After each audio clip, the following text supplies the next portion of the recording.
Did you know that human stupidity has killed more people than all the wars in history? Not because stupid people are murderers, but because they do evil believing they're saving the world. A pastor who lived in Germany during World War II discovered why a person who wants to do good, but is ignorant, can become more dangerous than a psychopath. And it will make you question everything you believe about good and evil.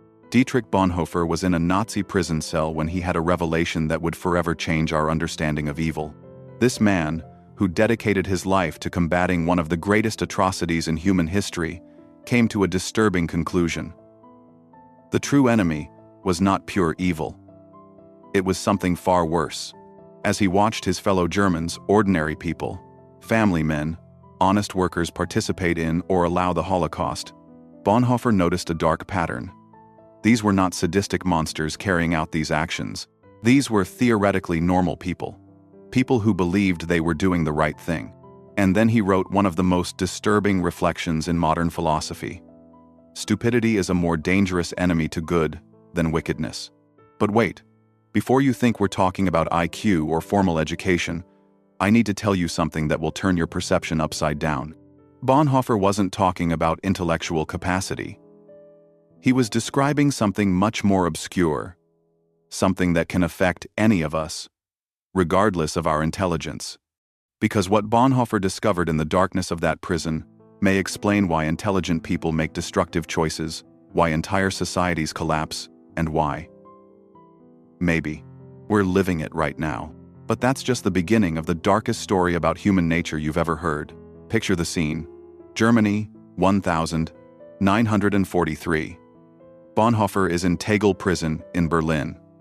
Outside, his nation is carrying out one of the greatest genocides in history. But here's what haunted him most. It wasn't demons doing this. It was neighbors, colleagues, people he'd known since childhood. These same Germans who listened to classical music, who brought flowers to their wives, who played with their children on Sundays.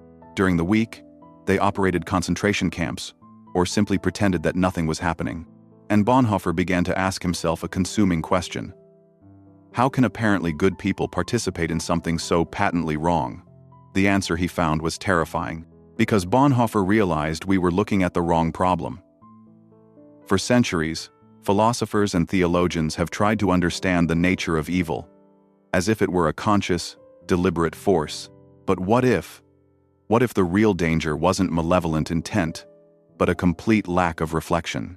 What if what destroys societies is not calculated evil, but something much more common, much closer to us?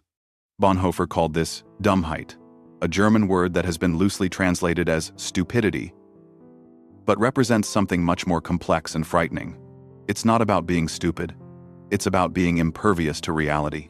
It's about creating a mental bubble so hermetic that no fact, no evidence, no moral appeal can penetrate. It's about becoming functionally incapable of questioning your own convictions, even when they're leading you and everyone around you straight to the abyss. And here's the most disturbing part. Bonhoeffer observed that this didn't just happen to poorly educated people. On the contrary, some of the most effective Nazis were doctors, engineers, and intellectuals. Brilliant people who had somehow become completely blind to the enormity of their actions.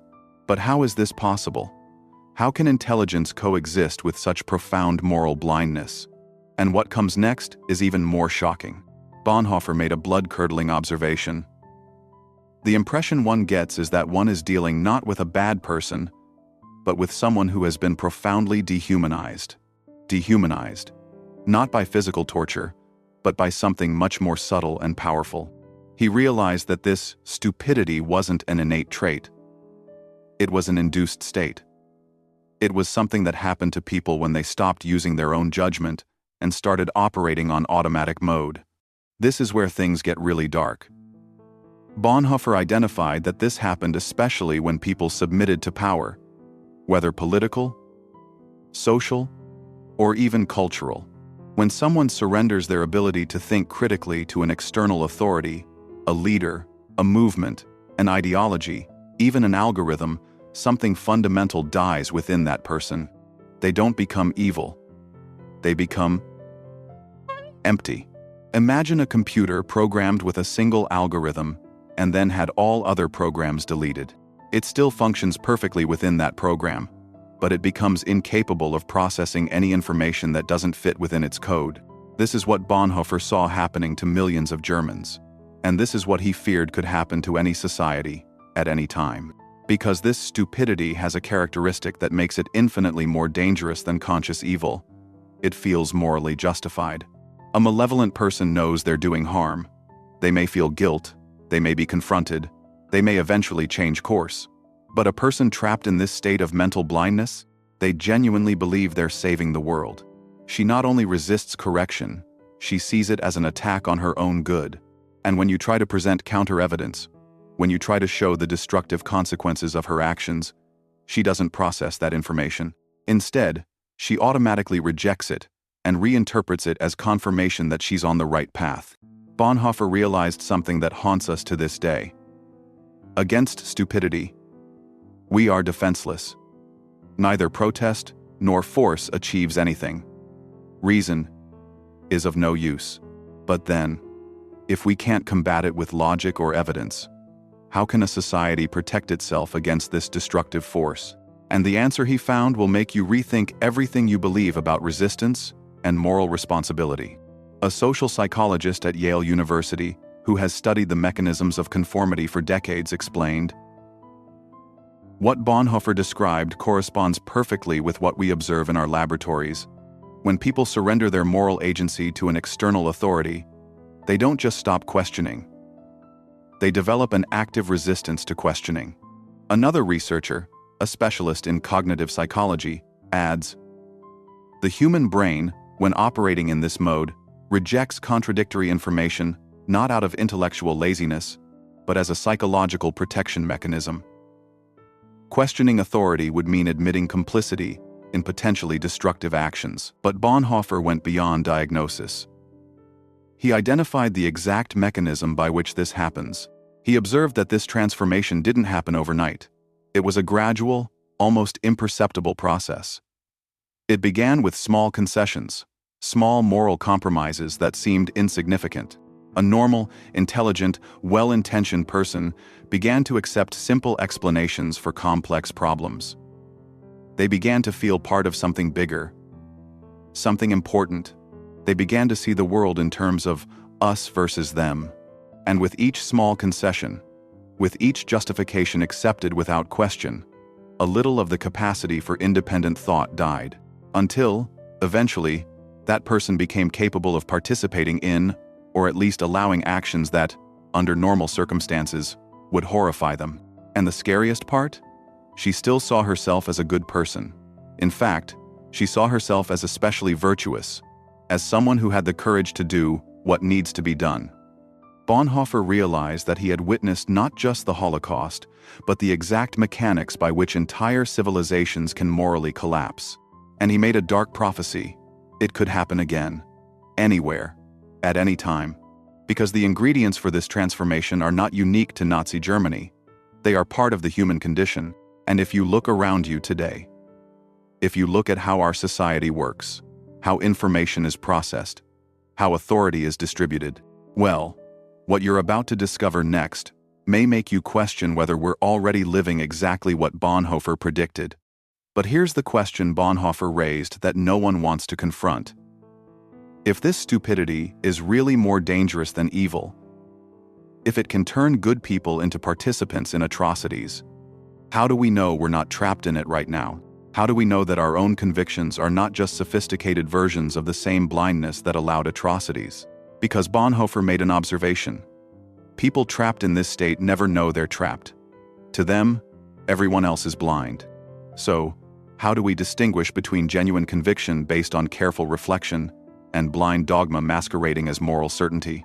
The answer Bonhoeffer found does not offer much consolation. He concluded that the only defense against this destructive force is something our modern society has systematically abandoned. The courage to constantly question our own deepest convictions. Don't question others. Question ourselves. But there is a paradox.